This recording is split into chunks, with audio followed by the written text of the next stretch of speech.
Om Asatoma Sadgamaya Tamasoma Jyotirgamaya Amto Amritam Gamaya Aviravir Maheti Rudrayate Dakshinam Mukham Te Namapahi Nityam Om Shanti Shanti Shanti Hari Om Tat Sat. Om, lead us from the unreal to the real. Lead us from darkness to light. Lead us from death to immortality. Light us through and through ourselves, O Lord, and protect us always with your sweet, compassionate face. Om, peace, peace, peace be unto us all. Good morning. Thank you for being here today. I apologize for my delay. I thought the talk was at 11. I was merely preparing my talk when I got this little quiet knock at the door. So if it's a little unbaked, you'll know why. I took it out of the oven early. In Santa Barbara, our audience is almost 100% white, Caucasian people without any Indian background whatsoever. They think it's a Buddhist temple. Most people who come there, we have some people who come every Sunday. We have another third who come every once in a while, and we have 1/3 of people who've never been there before in their lives, and they come and they have no idea what it is. So, and this happens every Sunday. Almost no Indian population who comes there. The people, I would say, of all the people who come, maybe 5, maybe 10 would know that it's part of the Ramakrishna mission. The other so for us it's really easy to get an inferiority complex because nobody knows the word Vedanta. Nobody. People call us the Vendetta Society. If you don't know, vendetta is a blood flu like the mafia. People have called me on an intercom, Vendetta Society, Vendetta. Or they call us, this is very common, the Vedanta. Are you at the Vedanta? Which sounds like a 1970s soft rock group. It's like, oh, I'm listening to Vedanta. Oh, it's so cool. Nobody gets Vedanta, ever, ever. And nobody knows the Ramakrishna mission. And people again and again think we're a Buddhist temple. Our temple is actually a fairly close replica of Sri Shankara's temple in Kaladi, Kerala. But nobody knows that. They just see the structure like this, and they say it's a Buddhist temple. I have been informed that I'm in a Buddhist temple. I say, no, it's actually Hindu. And they'll say, no, I've been coming here for years. That's a Buddhist temple. And I said, I have been living here longer than you've been alive, and it's a Hindu temple. And they refuse to believe me. I have people I've told again and again I'm a Hindu nun, and they introduce me as their Buddhist friend. So for us, it's really easy. You tell them again and again and again, this is Vedanta from the Vedas. And they'll still say that we're Buddhist. So it's easy. It's kind of disheartening. And the irony is that we've really affected the country and the culture so much, and nobody knows why. No one even knows we exist. And I think even inside the Vedanta Society, we have a reputation for being kind of stuffy and staid. It's like, most are sitting in chairs, right? Right, we do too. Everyone sits in chairs. We have kirtan every once in a while, but we all sit in chairs again then too. Nobody gets up and dances. You know, our idea of a good time is a potluck on a weekend. You know, most people don't know about us. We're very quiet. We're very well behaved. You know, so we have a reputation of being kind of this boring group of quiet people. We don't get into trouble. And the irony is that we've changed America so much. and nobody knows about us. But you know, Swami Vivekananda said, I want to be a voice without a form, and he managed to do that just fine. We've totally changed American culture, and nobody knew it ever happened. Nobody knows when it happened, and even afterwards they don't know that we're the ones responsible for it. And that's okay, because that's just the way that Swamiji would want it. That how much America has changed. You know, and then there was the problem with the word society. Have any of you had the problem with the word society? Vedanta society? It's like, what's with that? Because it sounds kind of uptight, doesn't it? It's like what ladies do. They join societies. And it took me years to figure out it was because Vivekananda formed the first Vedanta society in New York in 1894. And in 1894, that was kind of an appropriate use of the word. 100 and something years later, society? Yeah. But even, it again seems to be a kind of stuffy little term.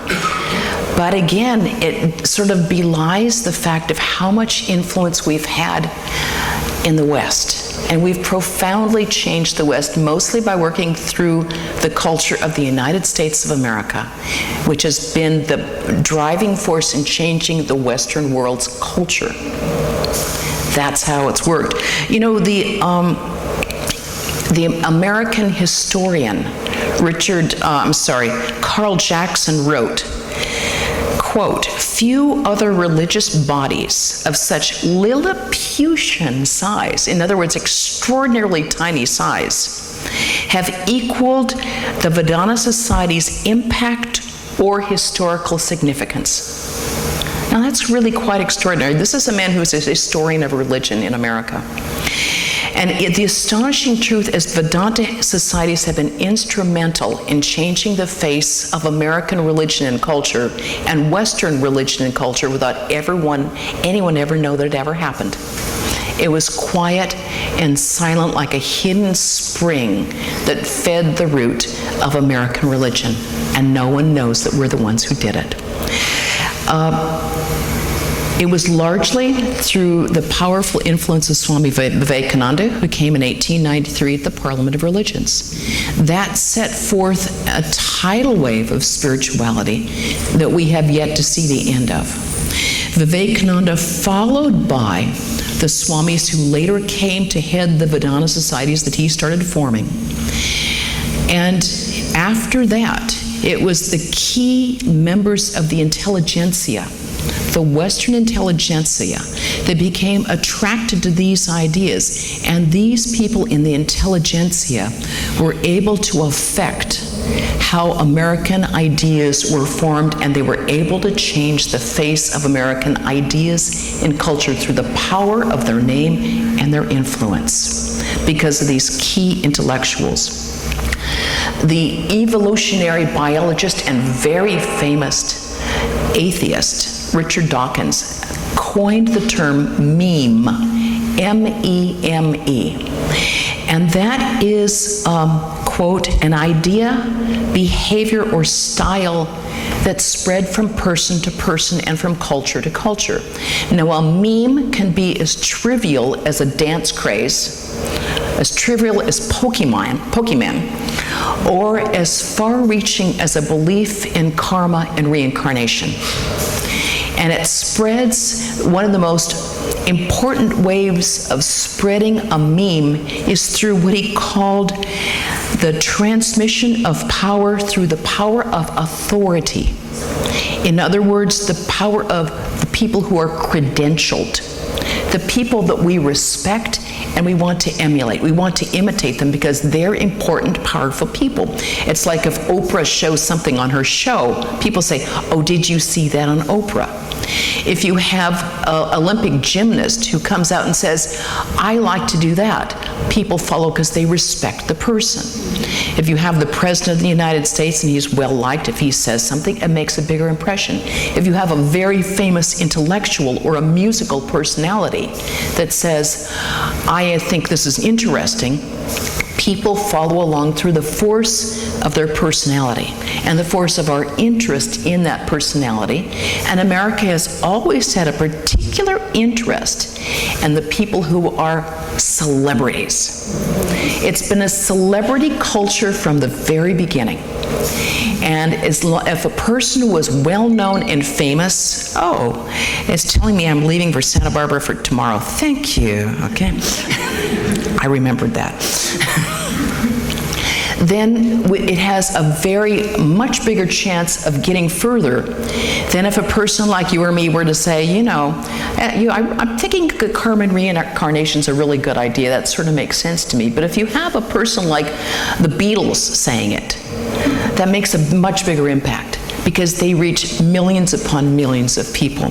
So this is we follow the people that we want to emulate, the people we think are cool, the people that we think are important to us. So the source of our meme, of course, in the Vedanta Society is Swami Vivekananda, whose powerful influence, once they hit the Parliament of Religions, scattered throughout the world, because he changed the face of how Hinduism would be seen and practiced throughout not only the United States, how it would be seen, but also to India itself, throughout the world. Without Vivekananda, we would not see the emphasis on seva and service that we see now, because before Vivekananda, it was seen as beneath the dignity of sadhus, of spiritual people, to go out and serve people. It was Vivekananda who made it like, this is a thing that we want to do. This is an important way of serving God, because he had the power and authority that came to him because of the extraordinary response that he had in the Western world, which gave him credence back in India, which he wouldn't have had this not happened at the Parliament of Religions. As Sri Ramakrishna saw long before anyone else did, who said that Narayan will hit upon the world like a bomb. Sri Ramakrishna could see it. So Vivekananda's message served to make Hinduism accessible to the American public, because before it just seemed strange and weird. It made it accessible, and he made it accessible through Vedanta societies. Because no American was going to walk into a Hindu temple. Before Vivekananda, there was no Hindu temple in this country. And in fact, the first Hindu temple in this country was at the Vedanta Society in San Francisco with Sri Ramakrishna's disciple, Swami Trigunatitananda, who did that. The first Hindu temple. No other one could have done it, because they needed the Vedanta Society to make it accessible and understandable and not scary. It took it away from being exotic and strange into being the people who are our friends, our neighbors. These are the people that have ideas that make sense to us. It became as American as apple pie, having a Vedanta society. So now it's quite possible to be a white Hindu from Texas, from Wisconsin, from Minnesota, or from California. You can be a white Hindu, which would have been unthinkable before 1893. Because the Vedanta Society showed that Hinduism could be taken outside the country and the culture and made to acculturate to any country that it came to, just as every other religion has acculturated into its native land. How different Buddhism was once it left Bihar, to go to Thailand, to go to Tibet, to go to Japan, to go to China. In the same way, the Hindu tradition acculturated to the American tradition, making us sort of looking like our souls are from Minnesota, with our chairs and our normal good behavior. This is how we do it. But this is how it works into the very ground of American society and culture, to become a part of the very root system of the West, where these ideas can spread so easily that no one thinks they're foreign or exotic or different. It seems as American as the apple, as the American flag. Vivekananda spoke widely, and he nearly killed himself doing it. He spoke 2 and sometimes 3 times a day, and he's broke his health. He was here almost, if you put the 2 trips together, almost 4 years. He gave the best years of his life by spilling his blood on this country, as the later disciples did. But Vivekananda, to extraordinary extent, poured out his energy into this country, and he did it because he knew this was the place that would change the way the world looked at religion and spirituality. The powerful influence of the world's most influential, powerful, scary country. The United States of America, with its all-embracing culture that reaches throughout the world, whether people like it or not. It's through American culture and the power of Hollywood and the power of television and the power of music that goes across the world. So Vivekananda, with his foresight, realized that if he could change American culture, he could change the way the world looked at spirituality. And he said that, let me find that quote.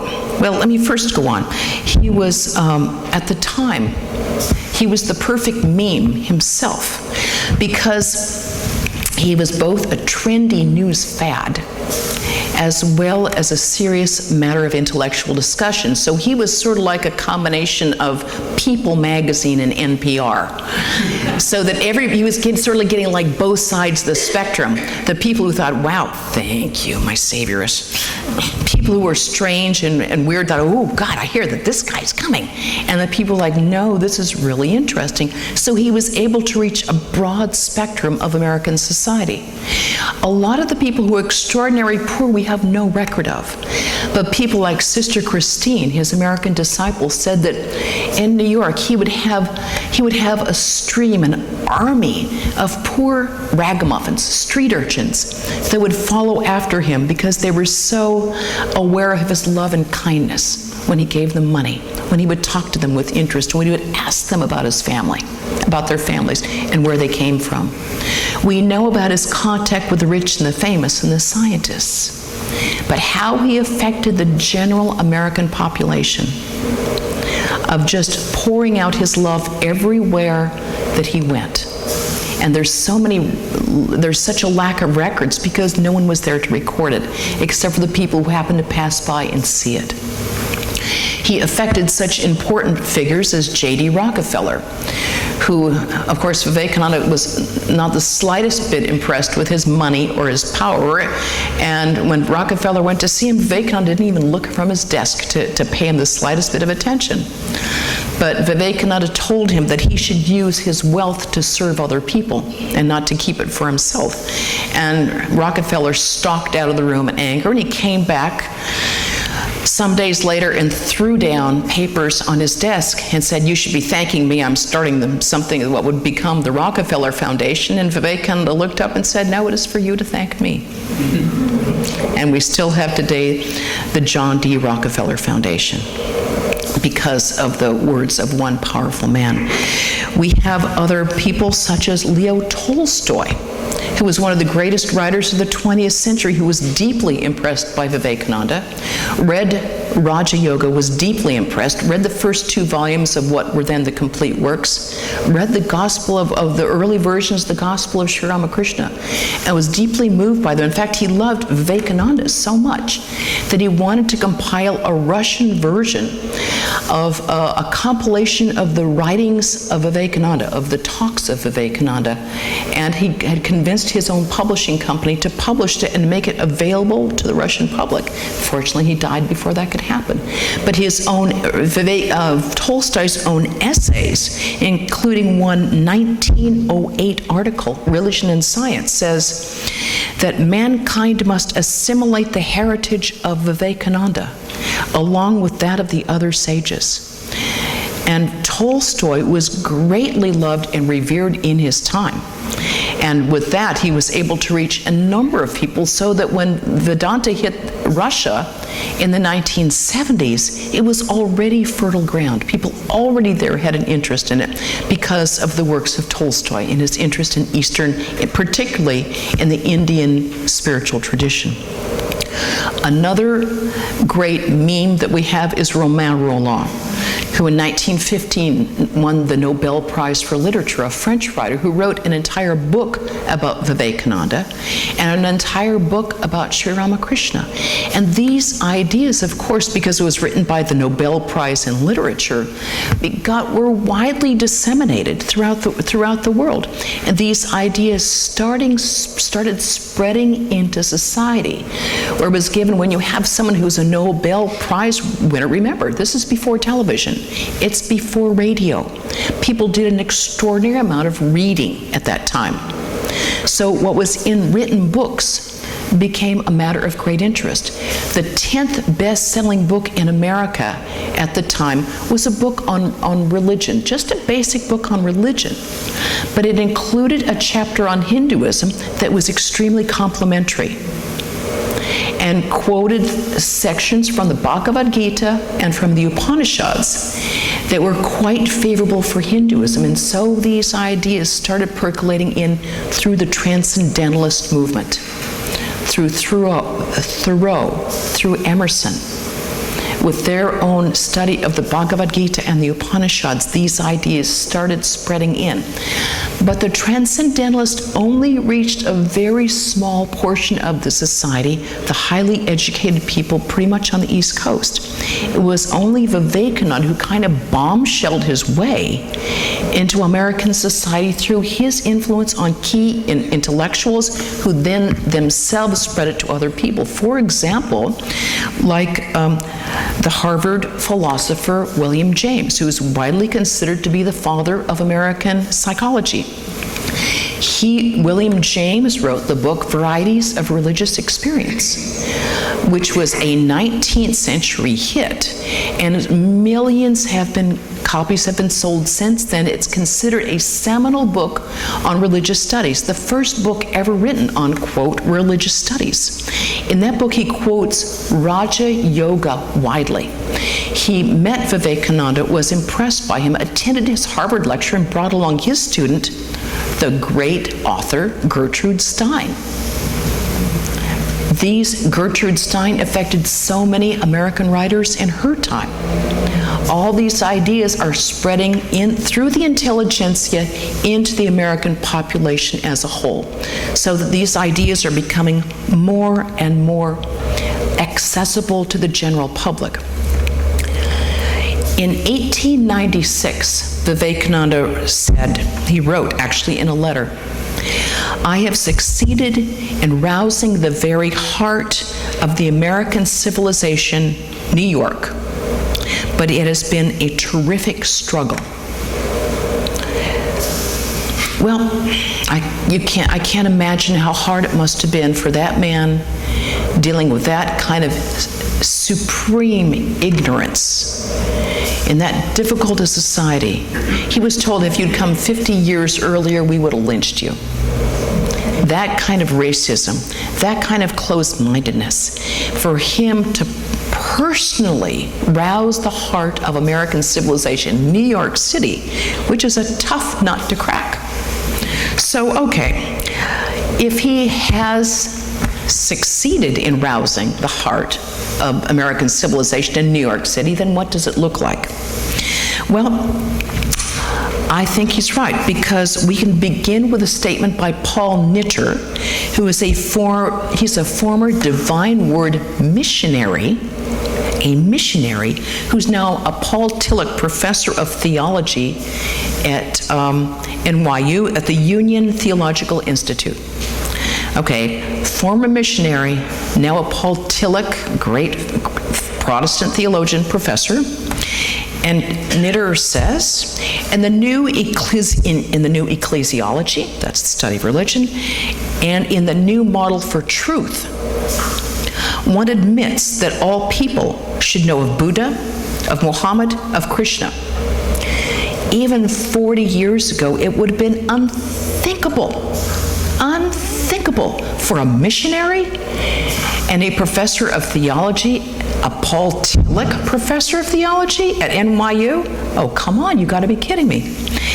What's even wilder, as he says, it can be said that the goal of missionary work is being achieved when announcing the gospel to all peoples makes the Christian a better Christian and a Buddhist a better Buddhist.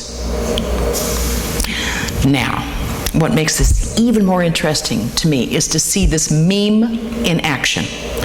Because Vivekananda said in 1895, "I do not come to convert you to a new belief. I want you to keep your own belief. I want to make the Methodist a better Methodist, a Presbyterian a better Presbyterian, the Unitarian a better Unitarian. I want to teach you to live the truth, to reveal the light within your own soul." Okay, Vivekananda said that in 1895. Okay, he hurls he lobs that ball, and he hands it off to Swami Sardananda, who he personally asked to come to New York City to help him with his work. Sardananda says, the mission, okay, he was asked to give a talk, and Sardananda says, the mission of Vedanta to the West is to make the Christian a better Christian. So he moved from all the Unitarian, all the Christian denominations. Sardananda moves it another level, brings it to other religions. Sardananda says the mission of Vedanta to the West is to make the Christian a better Christian, a Hindu a better Hindu, and the Mohammedan a better Mohammedan. Now here's an extraordinary example of a meme in action, because he throws this meme into the American cauldron in 1897, and it's picked up by one Horatio Dresser, who's an extraordinarily famous New Thought teacher at that day. Now, he had a journal called the Journal of Metaphysics that was widely read throughout the country, and he liked Sardananda's talk so much that he asked for a transcript of it, and he had it published in that journal that was widely read throughout the whole country. Started with Vivekananda, and of course, as we know, before that it was Sri Ramakrishna, and as we know before that, it was the Hindu tradition itself, the Rig Veda, Ekam Sat, right? Truth is one. Sages call it by various names. So he throws these ideas into the American cauldron, and they begin being repeated by Americans in American journals. And then it really starts to take hold. You see, what happens is the idea did take hold. And it took hold because enough people who were respected and the credentialed started espousing it themselves. They started putting it into American journals. It got into the American intelligentsia, and it gets out to the wider population like you throw a rock into a lake and it spreads out further and further from the shore. It starts going out. And it finally reaches a tipping point where it flows over into society at large. And that is what happened with this one idea of the unity of all religions. This idea, this Ekam Sat, truth is one. Ekam Sat, ViPrabhuda Vedanti. This reached it now. This is quite extraordinary. A recent Pew Forum survey, Pew Forum does all these studies on American beliefs on spirituality and religion. Their most recent poll said that over 70% of Americans who identify as Christian believe that, quote, many religions can lead to eternal life. Many religions can lead to eternal life, including a jaw-dropping 57% of evangelical Christians. Even the evangelicals believe that 57%, a majority, believe that many religions can lead to eternal life, which has nothing to do with any idea in American culture or the history of American religion, which says exactly the opposite. It was the force of these Hindu ideas seeping into American society and changing the very fabric of American culture and society itself. And this is what I think was Vivekananda's success in rousing the very heart of American civilization, that he could start this ball rolling to where it becomes the majority of the population thinking that truth is one, sages call it by various names.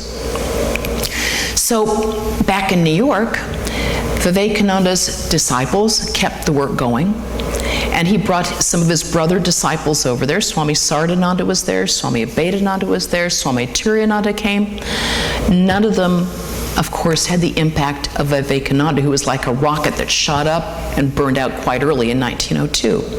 They kept plugging away at their work, slowly and silently. What happened more was when some other disciples, for example, when Swami Nikhilananda came, who was a disciple of Holy Mother, who was an extraordinarily influential Swami.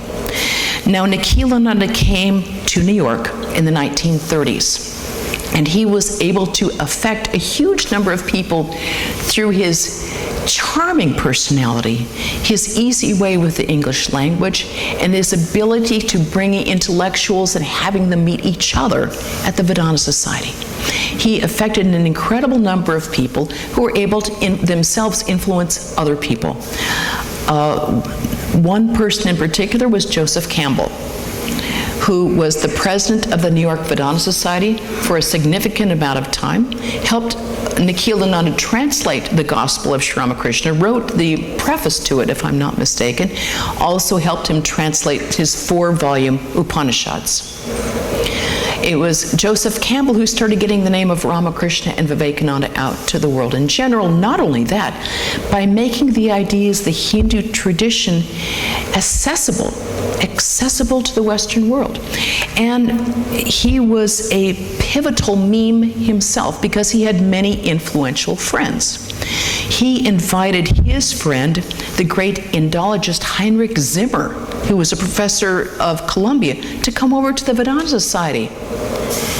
And there he was very influenced by what he discovered there. And he introduced Campbell to Carl Jung.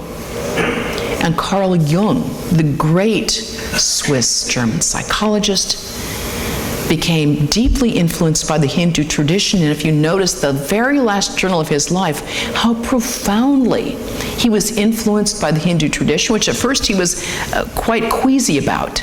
At the end of his life, he's having wonderful dreams of sadhus in orange before he dies.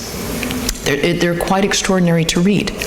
So all these some of these people who changed the very direction of American society are meeting right in the New York Vedanta Society.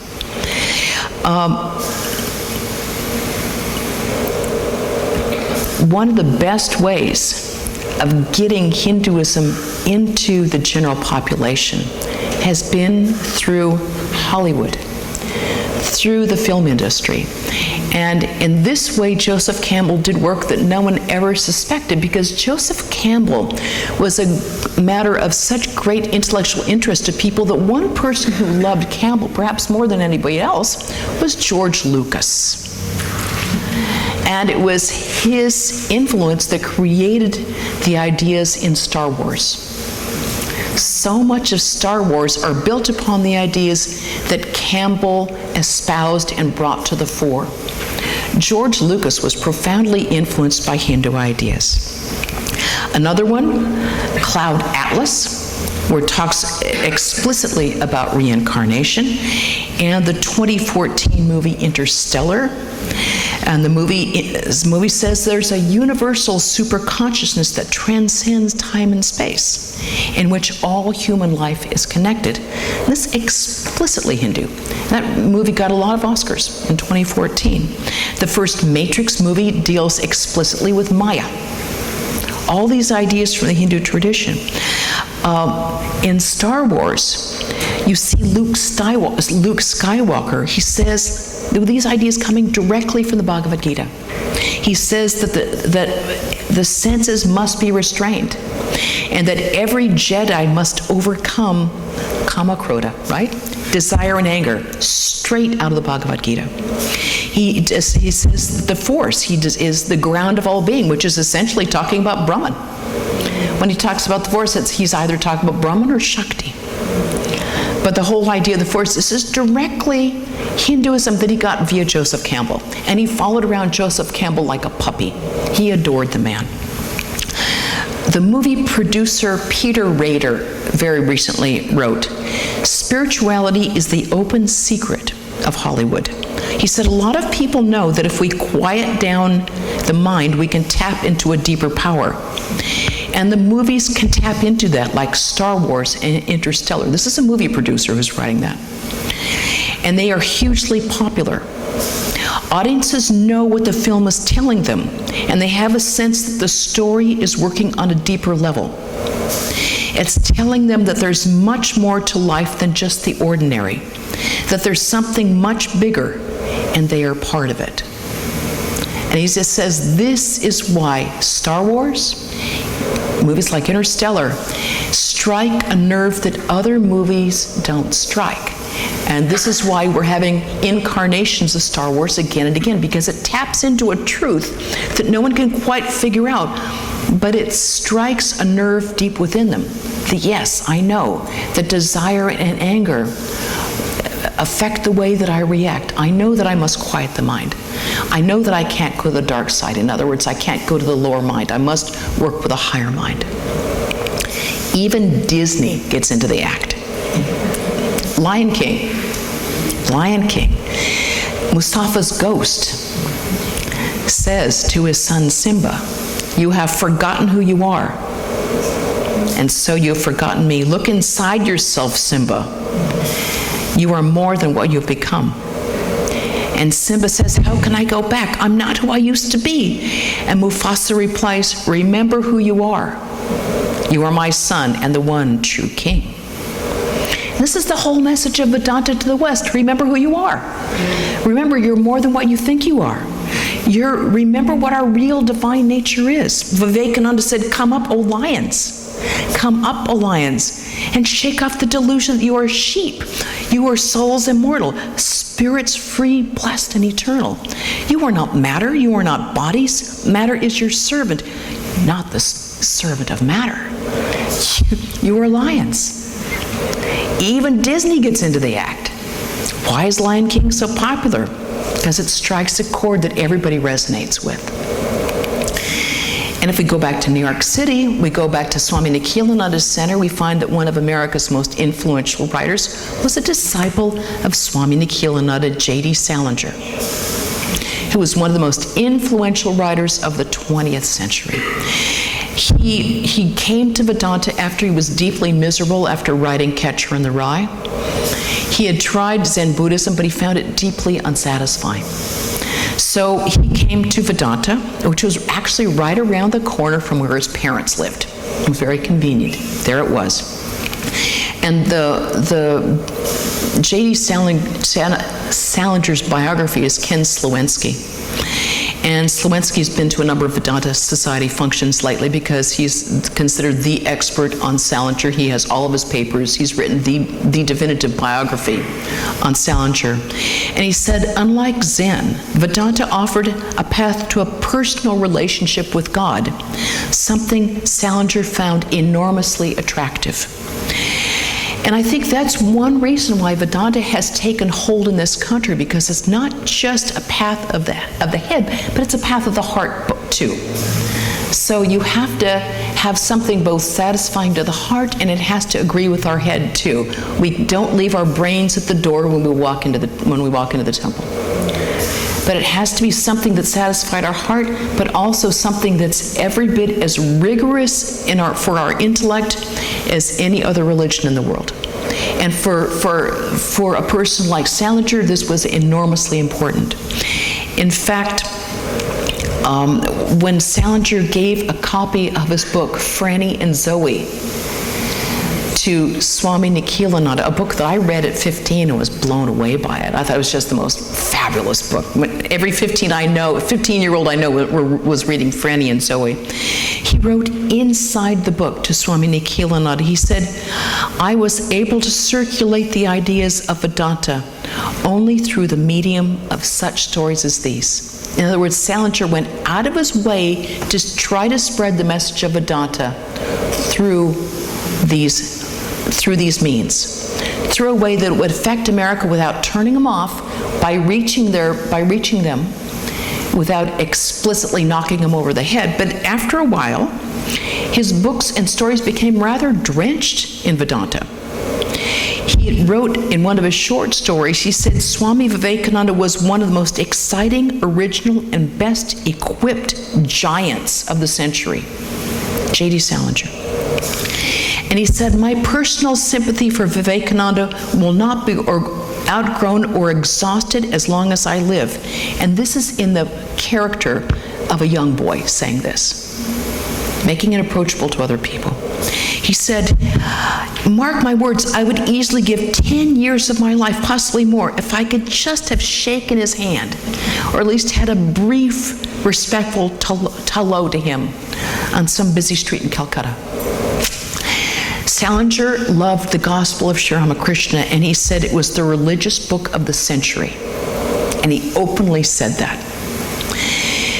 And in fact, as you know, Salinger became a recluse at the end of his life. He refused to write anymore. He refused to see people anymore. And Slowensky said, and I unfortunately agree with him, that the reason he did so was that when he was reading Sri Ramakrishna's Gospel of Sri Ramakrishna, which he did again and again and again, he was pricked by his talk about people wanting name and fame, about people who, seeking name and fame, could not realize God. And he thoroughly gave up any sort of work that would bring him name and fame, and went out of his way to avoid anyone who would see him and recognize him, because he put his spiritual life first. In fact, I was once visiting Swami Adishwaranandaji, and he told me privately, he said, please do not spread this.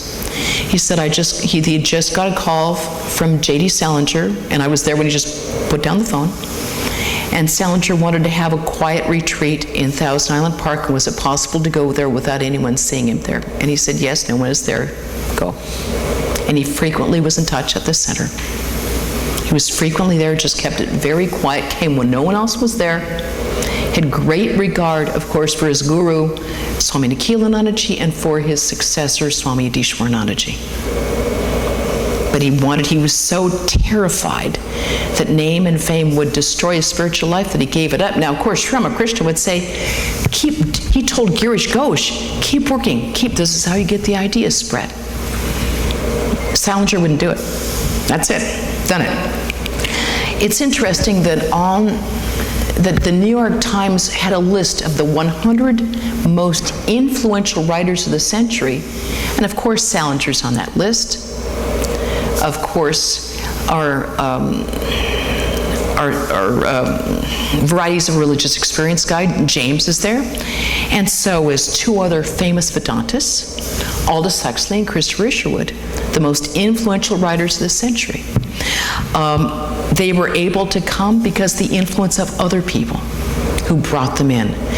Both Isherwood and Huxley were brought in by another great man who is no longer famous now, but in his time was extraordinarily well known, and that is Gerald Heard.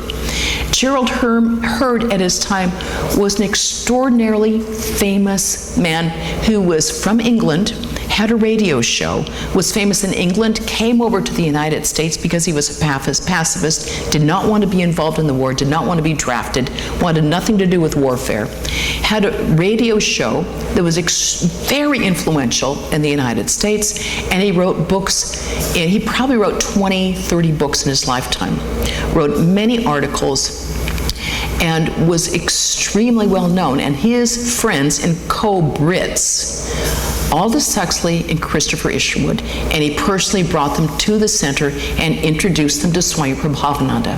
And they were both totally blown away by the center, both mesmerized, both loved the ideas in Vedanta, and appreciated the fact that they could have free intellectual ideas, and they could think about God both as personal or impersonal, that all religions were respected. In fact, Huxley's book, The Perennial Philosophy, is still on the top 10 list of books that are supposed to be read by people interested in religion. And that was written in 1942, I believe. And it was in the Santa Barbara News Press, things of the 10 books that people should read that year. Written in 1942. Extraordinary. Christopher Isherwood we know him because he wrote translations of the books with Swami Prabhavananda, the Bhagavad Gita, the Upanishads, the Crest Jewel of Discrimination. The Bhagavad Gita was used in colleges for decades, is still being used, and has sold millions of copies. In fact, I just ran into somebody who said that they found a copy on the bus. A Prabhavananda Isherwood, got on the bus and they just picked up a copy of the Bhagavad Gita. They were able to spread the ideas of the Hindu tradition in mass market editions that sold millions, where college students just as a matter of course read them. These ideas got more and more into the population of the Hindu tradition.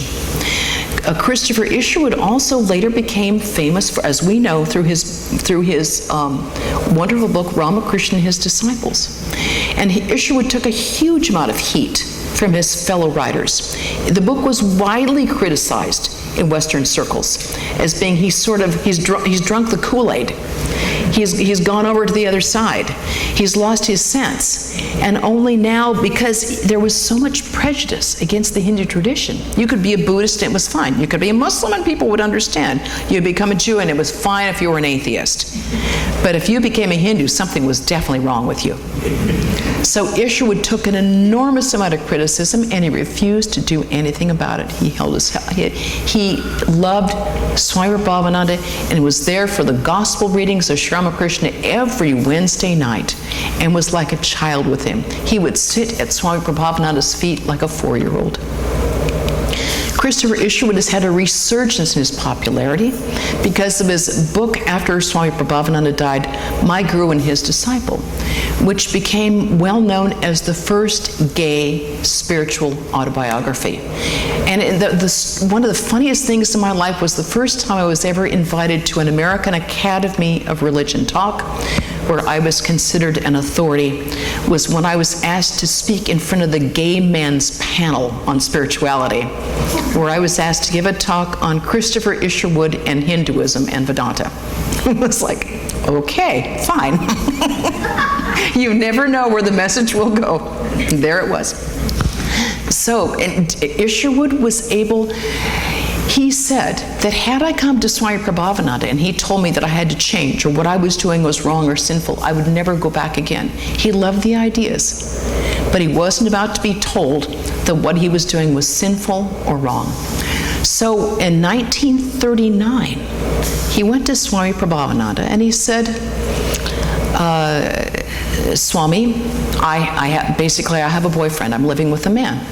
And without missing a beat, Swami Prabhavananda said, look upon him as Krishna.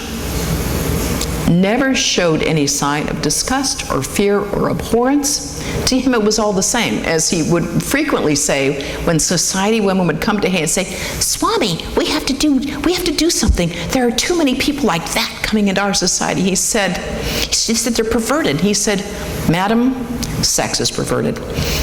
In other words, we're all taking basically our spirituality and putting it in different avenues. It doesn't matter whether you're putting it in this direction or that direction. Basically, what we're trying to have with sex is union. But what we really want is God. That's all any of us ever want, is union with the divine. The problem with sex is that it's very short-lived. It doesn't matter with what direction it goes. Can we make that direction deified? Can we see this as a way of bringing our minds closer to God? Can this be part of our spiritual path? Yes. Look upon him as Krishna. Look upon her as the Divine Mother. However way you want to do it, it doesn't matter, as long as you put God into the equation. Sri Ramakrishna said, give it a turn. Give it a turn.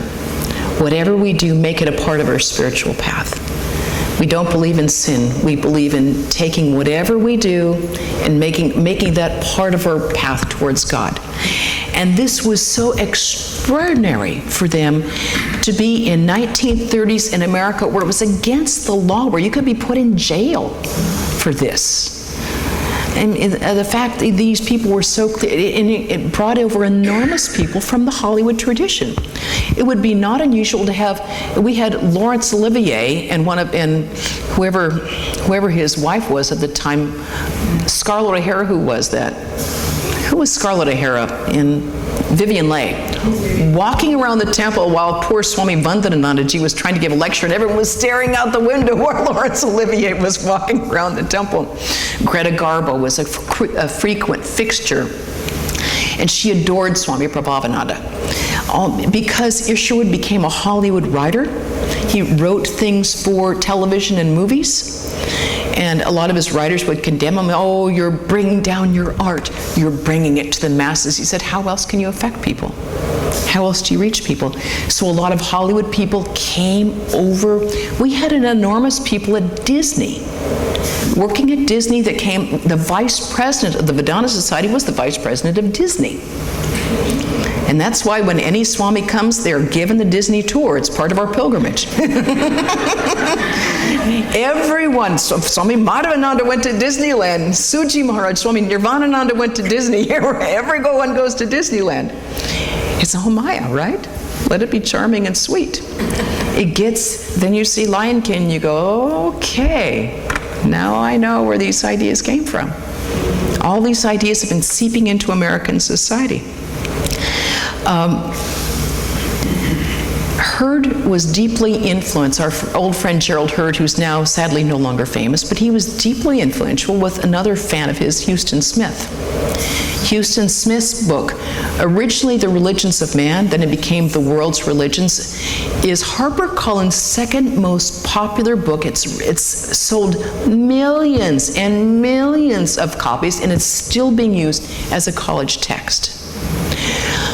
Another influential thing was when Huston Smith, he had a television program about religion that started in the 1950s, and in 1950 you see him getting on top of a desk and sitting in the lotus posture, talking about the Hindu tradition and talking about yoga. So in the 1950s you have in black and white these things being beamed into American homes no matter where they are. There they are. And it became more and more prevalent. When Huston Smith then did a series with Bill Moyers on the wisdom of the religious traditions, the wisdom of religion. And there he talks for a long time about his guru, Swami Satprakashananda in St. Louis, about how we would have a private weekly class with Swami Satprakashananda on the Upanishads, and how his favorite part of Christmas was he would first go to his own Methodist church, he'd open presents with his family, and then he would go to the St. Louis Vedanta Society to hear Swami Satprakashananda speak on the light of Christ. And he said that was always the high point of my Christmas. And when he talks with Bill Moyers on the wisdom of faith, he talks about Swami Satprakashananda, and for a good 3 or 4 minutes, the viewer sees nothing but this enormous picture of Swami Satprakashananda on the screen. That's all. Did this ever make Americans remember Swami Satprakashananda or Vedanta Society? No. But what it did was make the ideas of Hinduism and Vedanta normal, as American as St. Louis itself, and as regular as apple pie. These people profoundly affected how Vedanta would spread into the American world. His book, Religions of Man, he was given there is now a Huston Smith Award given by HarperCollins on those who spread the ideas of religion and spirituality the best. Done in his name because of his book, which is their second bestseller, and they've made gazillions of money off that, man. The thing with memes is these ideas spread, and we don't know how or we don't know why, but they get into the world. And I found that out very funnily myself when I got an email a couple of years ago from this woman. I'd written this book called Vedanta, A Simple Introduction. And she wrote me very irately that if I was going to quote from Bill W.'s big book from AA, Alcoholics Anonymous, if I was going to quote from that, that was okay, but I should acknowledge the source. So I wrote her back and I said, well, thanks for your email. I'm familiar with the tenets of AA, and I appreciate it. So my friends have been saved by the program. I've never read the big book. And she wrote me back and she said, there's 10 times that you've quoted the big book. I wrote her back and said, never read the big book. All I have ever quoted are the words of Vivekananda, Sri Ramakrishna, and Holy Mother Sri Sarda Devi. That's all I've ever done. She wrote me back. She said, send me 10 copies of your book. Then I started doing a little research, and our friend Gerald Hurd, the one who's now unknown, who was a great man in his time, well, wouldn't you know, he was a big friend of Bill W. When Bill W. was in real trouble and started putting his life together, he went to Gerald Hurd's place, which was then the college, Gerald Hurd's College of Religion, which later became our Trabuco Monastery, our Ramakrishna Monastery. Hurd stayed there while he wrote the big book, with Gerald Hurd giving him all these ideas on Vedanta, giving him this stuff on Vivekananda and Sri Ramakrishna. And these ideas got into the big book, and therefore I'm accused of plagiarism. Which is just how Vivekananda wanted it. I want to be a name without a form. And now it's in the big book, and people, if people don't know anything, they do know AA. Because we all know people who either have been or should be saved by the program of AA, which has a lot of Vedanta in it. Because of Gerald Hurd and his quiet work of spreading these memes that became Swami Vivekananda via Sri Ramakrishna, via the Vedas. So, as you can see, I hope we have affected American culture and world culture so much. No one knows the word Vedanta. At least in my world, nobody knows.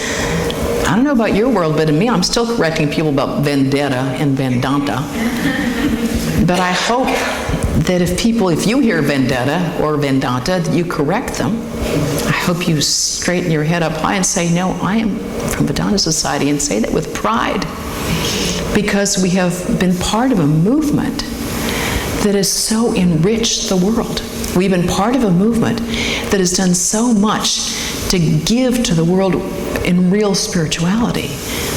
We've been able to give the world the concept of the Atman, which exists only in the Hindu tradition. Only. It's the only religion that has preached the idea of the ever-free, ever-pure Atman that's one with Brahman. That we are the infinite. Remember who we are. So hold your head up high and give thanks to God that you got here.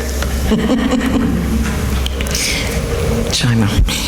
Is this Joseph Campbell who has a part of chanting? This is Joseph Campbell who wrote The Power of Myth.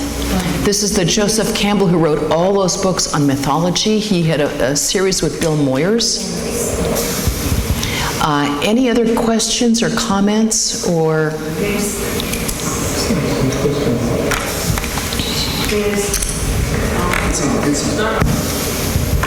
Recently, I don't know how recent, 2005 to 2000 something, there's another one, Neely Donald Walsh, who wrote yes, Neil Donald Walsh, yes, who wrote Conversations with God and Friendship yes. with God. Yes. And what God... Widely disseminated and has many ideas from the Hindu tradition. Yes, many his ideas. third book is completely Vedanta. Yeah, I am fascinated the way Vedanta is presented too. And see, these ideas, so much of these, quote, metaphysical thinkers came from the early New Thought movement that got so much Vedanta ideas from the early influence of Vivekananda and Sardananda and these early disciples, and from the Transcendentalists who were reading the Bhagavad Gita and the Upanishads.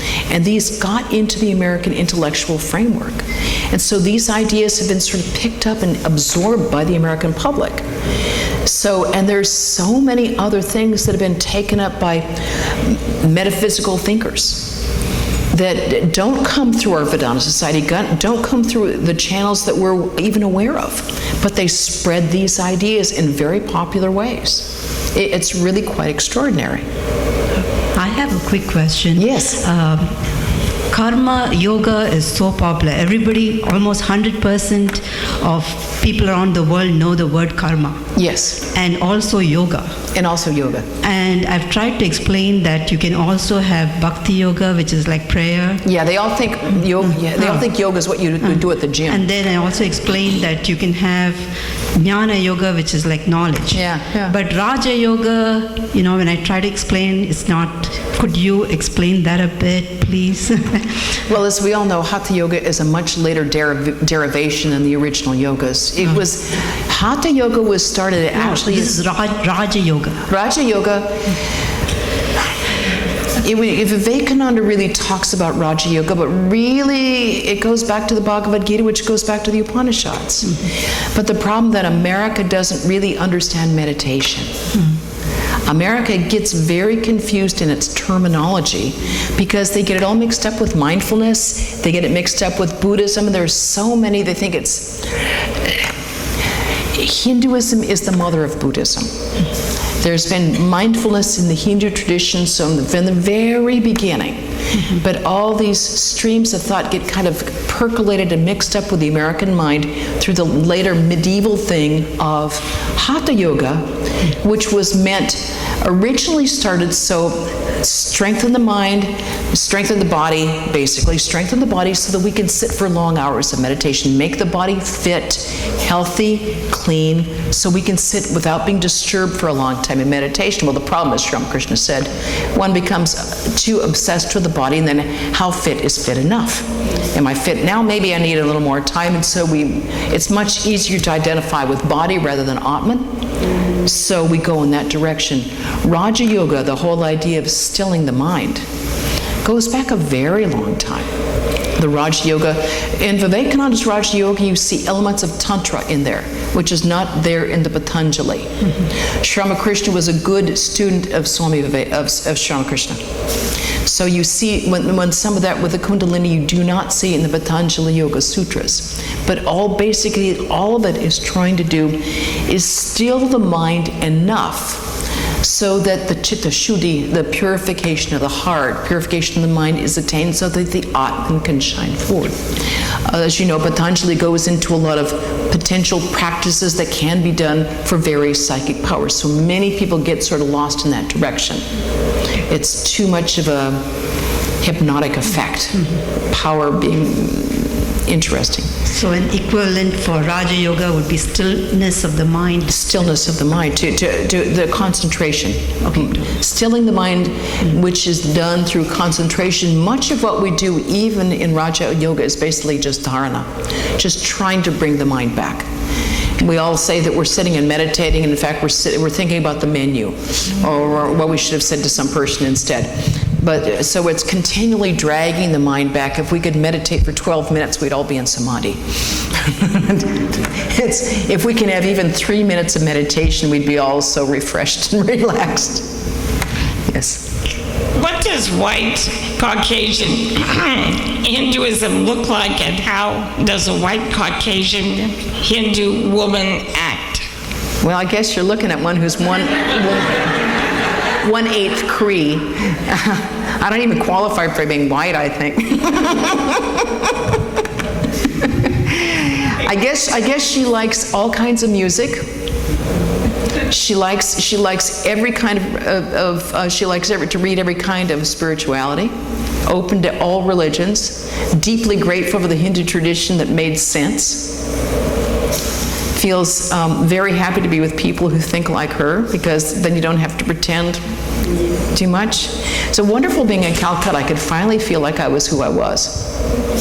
Walking through the streets happily in my Garawas, I finally was like, whew, I get to be who I am.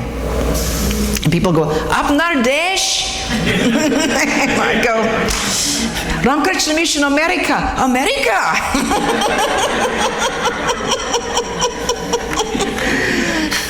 Santa Bárbara está aqui. And he explains practical Vedanta. Yes, exactly. Yes. First, let me mention, your speech did not look half-baked, it was 100% baked. Was it wiggly in the middle? I've observed that many people have different ways of worship. Everybody is very stuck on following rituals the way they are used to doing it. Exactly. What feels comfortable to them. And the absoluteness of it. That anything other than what they are used to doing is wrong. Even within Hindu. There are people here in this town, there are about 40 temples. Of course. They won't go to each other's There's two temples. Bengalis, there's 3 factions.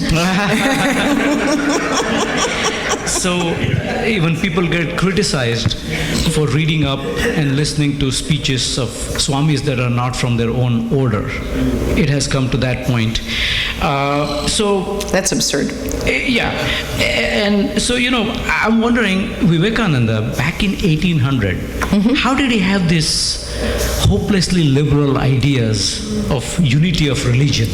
Well, what's wonderful is that he was criticized so severely by his own brothers who were so upset about his ideas about seva. Even M was very much against this idea. Thakur told us about starting hospitals and all that. It was Ma. It was Holy Mother. When she went to Kashi and went to the Save Ashram in Kashi, and she gave a rup, what is it, a 10 rupee note that is now framed there, and said, "You are doing Thakur's work." And Swami Brahmananda and Turiyananda turned around to M, and then they said, "What do you say now?" Because he was also Holy Mother's disciple. He was not only Thakur's disciple, he had taken Dika also from Mother. And he said, I am forced to agree. Vivekananda was so criticized by the Brahmo Samaji that was there at the time at the Parliament of Religions. He was writing back, Mazumdar was writing back and saying that he was living an immoral life in America. They criticized him and said he had this woman who was around him all the time, this beautiful Josephine MacLeod. Have you ever seen Josephine MacLeod? I mean, beautiful. I mean, maybe the Atman was beautiful, but that Annamaya Kosha, I'd be very hesitant to call that beautiful. And she was old enough to be his mother, if not his grandmother. I mean, she was smart, and she was dedicated. Beautiful? That's a stretch. That's a Pinocchio moment. But he was so jealous. He was so jealous of the fame that he was writing back, and Indian newspapers were printing it. This Vivekananda is being immoral. He's crossed the Black Seas. They wouldn't even allow him. When he came back, they wouldn't allow him into the Kali temple. He was not allowed back in that Kali temple. Can you imagine? The happiest moments, the experience he had of Mother in that Kali temple, he's not even allowed to come back in because he's lost his caste. You call that religion? It's just being bigoted. Sometimes if we're really not sure of ourselves, if we're not comfortable in our own faith and strength, we become very narrow-minded. Maybe we feel we have to hold on to it like that or we'll lose it ourselves. And so we say that we alone have the truth because maybe we're afraid we don't. Maybe we don't have enough sureness of our own strength and faith that we have to exclude everybody else. I once asked my guru, I said, Swami Prabhavanandaji, how do you tell the real from the fake?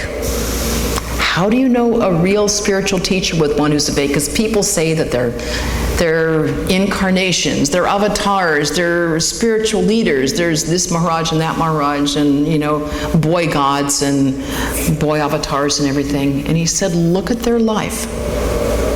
He said, look at their life. They must lead an absolutely pure life and they must never ask for money.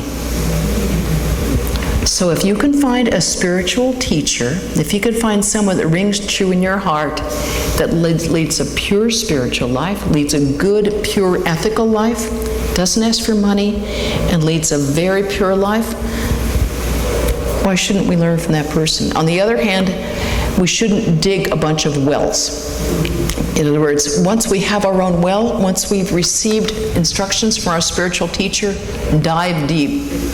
Doob, doob, doob. Dive deep, oh mind. Dive deep and stay there. Meanwhile, appreciating, learning from other traditions, seeing, when I go to I just went to the Sikh Gurdwara next door. It was so inspiring.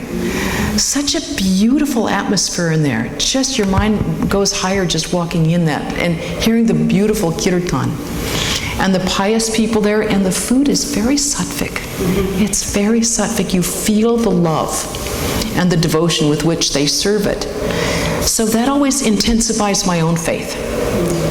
I've had friends who were evangelical Christian, and they just make me so happy to see someone they're really moving further and further on their path, because their hearts become more expanded. If you see someone whose heart becomes more expanded, more love, more sympathy, more unselfish, more generous, you know that person is increasing their spirituality. If a person is becoming more fearful, more judgmental, then, you salute the tiger from a distance. They're not happy. First of all, I want to thank you for an excellent talk. I thoroughly enjoyed it. Thank you for inviting me. I was very happy to come back. This is a mere observation, certainly not a criticism. Pardon me if it doesn't come out right. Fortunately, growing up in Karnataka, I was exposed to all of the acharyas, Shankaracharya, Madhvacharya, Ramanujacharya. I was also exposed to other spiritual souls like Satya Sai. I've listened to a lot of talks. I've read Wayne Dyer's works. Yes.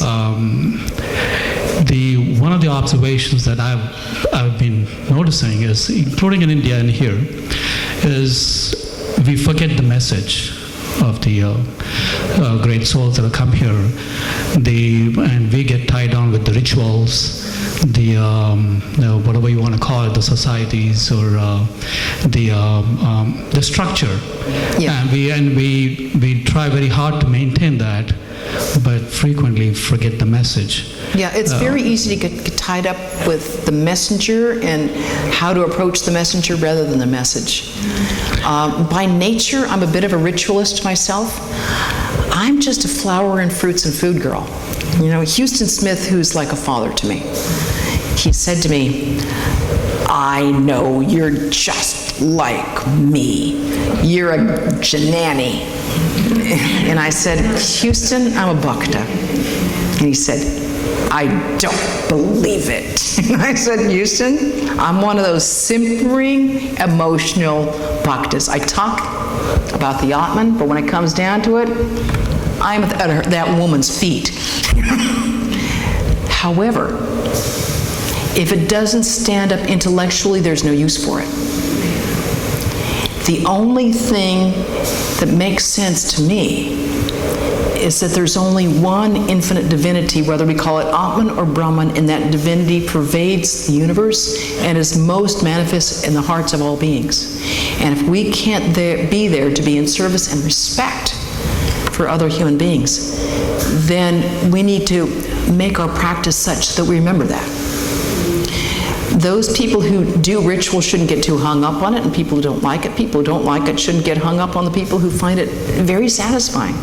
I just love dealing with flowers. I just find it really satisfying to give flowers. I don't know why. I'm just made that way. It feels like a completion to be able to grow the flower, pick the flower, offer the flower. An offering of Brahman to Brahman. That seems, the beauty involved in that, I find so deeply satisfying to the one who's the source of all beauty. Have you written a book on your theme of how Hinduism has influenced American culture? No. You should.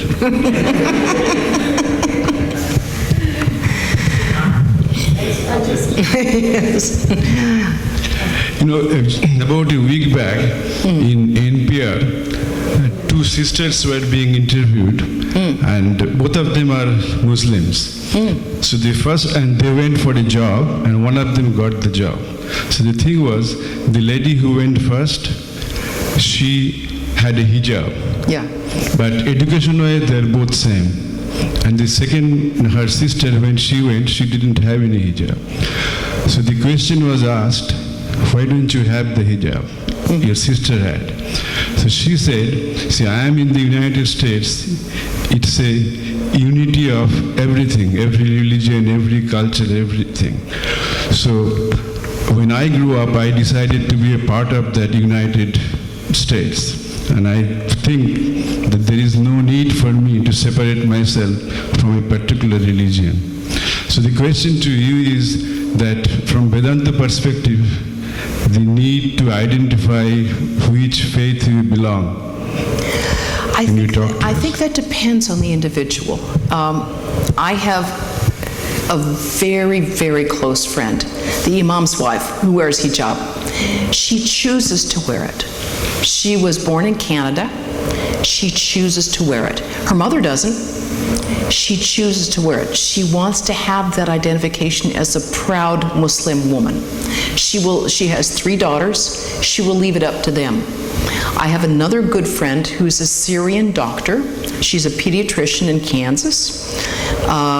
Her mother was the Syrian Minister of Culture, and that woman, when she came over to visit, was wearing nylons, high heels, a short skirt, and a hair. Her daughter, the pediatrician, wears hijab. They asked, when their daughters turned 16, they were given their choice. Do you want to wear hijab or not? It's totally up to you. And these girls are living in Wichita, Kansas, right? So I asked the girls, I said, okay, what do your girlfriends at school say? Because they're pretty much the only Muslims there. And they said, our girlfriends said they will support us whichever way we decide. It's totally up to us. They love us no matter what. They both decided to wear hijab. And I said, well, why'd you decide to do that? And they said, we don't want to be like our American girlfriends. Our American girlfriends feel like they have to sell their bodies to get boyfriends. They're exposing so much of their body. They try to act sexy. They try to act older than they are. And they just do whatever they can to expose their stomach, their breasts, their butt, their legs. And they said, we don't want to be part of that. When we find someone we want to marry or have a serious relationship with, we want them to care for us for our minds, for our character. We don't want to be part of this meat market thing. We don't want to feel like we're selling ourselves. We think it's demeaning for women to have to do that, and we feel sorry for these American girls who feel like they have to do that to be popular. So I took that. I have another Muslim friend who said, that's a bunch of nonsense. They can do whatever they want. I think it's very difficult for immigrants in this country to figure out what the proportion should be. How much do you want to identify with religion? How much do you want to identify with culture? I have a lot of respect for women who wear hijab because they are targets. Their husbands don't get targeted. They could, in Santa Barbara, they just assume they're Mexican. Seriously. I mean, we're 50% Mexicans. They just think they're Mexican. ¿Cómo está usted? And they can't answer them. The women, when they wear hijab, it's really obvious. And they get catcalls, they get insults, they get everything else. So I have a lot of respect for them, for their courage in doing so. It's easy. I mean, if I wore a sari, I was working in Los Angeles, and my best friend there was a Gujarati lady. We were best friends. Our desks were right next to each other. I had a woman come to me, and she said, why is she dressed that way? I said, because it's a beautiful dress. She said, she shouldn't dress that way. She should dress like she's American. I said, she is American. She said, why does she wear that dot on her forehead? I said, because it's a beautiful thing. It's a sign that she's married. She shouldn't do that. And the food she eats, it smells. I said, well, I'm a big fan of that food, Ginger. I'm happy when she brings me some. And so it went. I think America has to enlarge its own vision about what constitutes America. America should mean hijab. American should mean sari. America should be lungi. America should be greater than blue jeans. I think it depends also on the wearer. Yeah. When I first came to this country, a lot of my friends, Indian American friends said to me, you need to dress, otherwise you'll be, people would say things to you. Mm-hmm. You should be wearing a pair of pants or skirt and blouse, and you have to have a little nickname, because I had early immigrants there in New Jersey. They had, like, Harish becomes Harry, Madhuri becomes Maddie, Padma becomes Paddy. Yeah. So they all try to dress as Western, as white Caucasian as possible, but they were not looking. Yeah. When I came to Houston, for instance, in Texas, I did start wearing pants when I went out or when I was working or something like that, not wear a sari. Yeah. But whenever I wore that kind of clothing in here, people thought I was Mexican. Yeah. And spoke to me in Spanish, which I had to learn the sentence, me habla español. No, no. So I could say I can't speak Spanish. I found by consistently wearing, because I enjoy wearing a sari. Yeah. And I want to be myself. I want people to know I'm from India. Yeah. And there should be pride in that. Yeah. No. I consistently, confidently, always wear a sari when I go out or to a party or something, unless it's raining heavily, like last night. If it's not sensible, I don't. I just admire you for doing all the ironing. I could never do that. Oh, that's why some of these clothes, I don't wear too many cotton saris, that's why. But anyway, I find people coming over to me to appreciate it and say, it's so beautiful. How do you do it? It is beautiful. Where do you get it? It's like art. It's looking at beautiful art. No. Yeah. I mean, if you have confidence to do what... No, I was just mentioning that. The other thing I just wanted to mention also for her, people should read Anne Louis Bardak's on yoga. The New York Times did a story. Oh, Annie Bardock. Annie Bardock, yeah. My girlfriend Annie, my pal Annie, who I want you to know, I was her source. Okay. Annie's my pal. I can give you her phone number right off the top of my head. 805-684-7879. Okay, now I know who to... Yeah. Yes, she wrote an article both for the New York Times and she wrote an article for the Wall Street Journal. No book, no. She's been threatening to write a book on Vivekananda. She's asked me 1,000 times about who to contact. I've given Bill Hermont, I've given her the contacts. She's terrified of getting sick. I said, Annabelle, you'll be so taken care of, you don't have to worry about it. She said, oh my God, she's kind of hypochondriac. I know I'll get sick, I'm going to die. I said, you'll be fine, Anna, you're going to be fine. But she's written another thing. She's a CNN talking head on Cuba, you see. So because of that, with all this opening up relationships, she's been back and forth with Cuba, and so she's been very busy, but she promises me she's going to go back to write her book on Vivekananda. It'll be a good book, yeah. And someone was asking me yesterday about Dr. Das's book on Swami Swahanandaji. I just heard yesterday that it is going to be printed soon. The Nirvana at Vedanta Press just called me and just asked me about the number of printings that should be done. So I know that is very close to happening. So just to want to get the word out there for any of you. Because it came out, and so we have given some numbers to Swami Sarvadeva. Yes. He told us to give it to Swami Swarnara. Yes. So, since I know now, and it's coming out through Vedanta. Well, he's not sure whether it's going to be Vedanta Press or some sort of, it'll be via Vedanta Press one way or the other. That we might do it by an instant press, just doing, rather than getting 3,000 at once, just doing like 200 or 300 at one time and then doing another run. It just makes it easier that way. So that's the latest news. Yes. I know we are running very short on time, but just the point that was made earlier about the two sisters interviews there, and you mentioned about the wife of the imam. Yes. The wife of the imam has the luxury. She is not looking for a job. Right. So it's a whole different situation.